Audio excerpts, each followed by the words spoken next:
Farmer MBC corporation chairman BJP ఈరోజు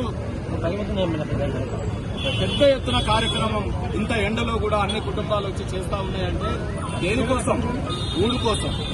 ఊడు కోసం ఇన్ని తిప్పల. ఈ రోజు ఒక మానవుడు ఈ రోజు ఒక ఇంటి కుటుంబం కోసం ఒక గూడు కట్టుకొని నిర్మించుకొని తన కుటుంబాన్ని తాను పోషించుకుంటుంటే ఈ ప్రభుత్వం ఏమి చేయలేని పరిస్థితిలో ఉండి కూడా ఉన్న గూడు చెదిరిపోయి గుండెలాగి చచ్చిపోయేటట్టు చేస్తున్నటువంటి ఈ ప్రభుత్వానికి నూకలు చెల్లుతాయి.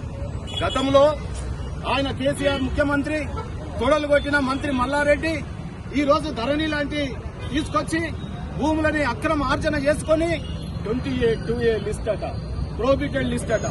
ఇవాళ ఇన్నేళ్ల నుంచి ఇల్లు కట్టుకుని ఉంటే అది నీకు ప్రోహిబిటెడ్ అయిందా? ఇవాళ బ్లాక్ లిస్ట్ లో పెడతావా నువ్వు? ఆ రోజు కేసీఆర్ బ్లాక్ లిస్ట్ లో ఎందుకు పెట్టాడు? ఈ రోజు నువ్వు ఇంటి ట్యాక్స్ తీసుకుంటావు, గవర్నమెంట్ రోడ్లు వేస్తావు, నల్ల నీళ్లకు ట్యాక్సులు తీసుకుంటావు, కరెంటు బిల్లులు తీసుకుంటావు, ఇవాళ సబ్బులు ఉప్పులు కొంటే ట్యాక్సులు తీసుకుంటావు. మరి ఇటువంటి ప్రజల యొక్క గూడు చెదిరిపోయి పిల్లల్ని చదివించుకుందాం ఇంత ఆ చదువు కోసం నువ్వు ఎట్లాగో ప్రభుత్వం ఉచిత విద్యను ఇయ్యలేవు, కానీ తన పిల్లల్ని తాను లోన్ తెచ్చుకొని ఒక బ్యాంకులో పెట్టి పిల్లల్ని చదివించుకుందామంటే, ఒక ఎదిగిన పిల్లకు పెళ్లి చేద్దామంటే ఈ రోజు ఇల్లుండి కూడా ఇవాళ ఆస్తున్నదని మురితం కూడా లేకుండా చేసి ఈ రోజు ఈ రకమైన ఇబ్బందులకు గురి చేస్తా ఉన్నాం. రేవంత్ రెడ్డి గారు ఏమన్నారు ఆ రోజు జవహర్ నగర్ మీటింగ్ లో? నేను ఈ రోజు మల్కాజ్గిరి ప్రాంత ప్రజలు ఆయన ఐసీయూలో ఉంటే ఆయన రాజకీయము తీసుకొచ్చి ఆయనకి ఇవాళ ప్రాణం పోసి ఒక ఎంపీని చేస్తే తొడలు కొడుతీవి. ఆ రోజు మంత్రి మల్లారెడ్డి నువ్వు నీ తొడలు కొడుతీవి, ఇవాళ తొండలు ఇడుస్తా అంటివి, నువ్వు ఒక తొండగా మారిపోతీవి.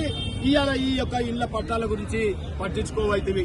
రేవంత్ రెడ్డి గారు మీకు ఒకటే చెప్తా ఉన్నాం, నువ్వు ఇచ్చిన మాటకు నువ్వు కట్టుబడి ఉండాలి. నువ్వు అబద్దాల శాస్త్రి అని అందరికీ తెలుసు. ఇవాళ నీ నోరు విప్పితే కడుపు దించితే అబద్దాల తప్ప ఏమీ మాట్లాడవు. ఇవాళ నీ ప్రభుత్వం ప్రజలందరూ చూస్తా ఉన్నారు. నువ్వు ఇచ్చే ప్రతి హామీ నీటి మూటలే.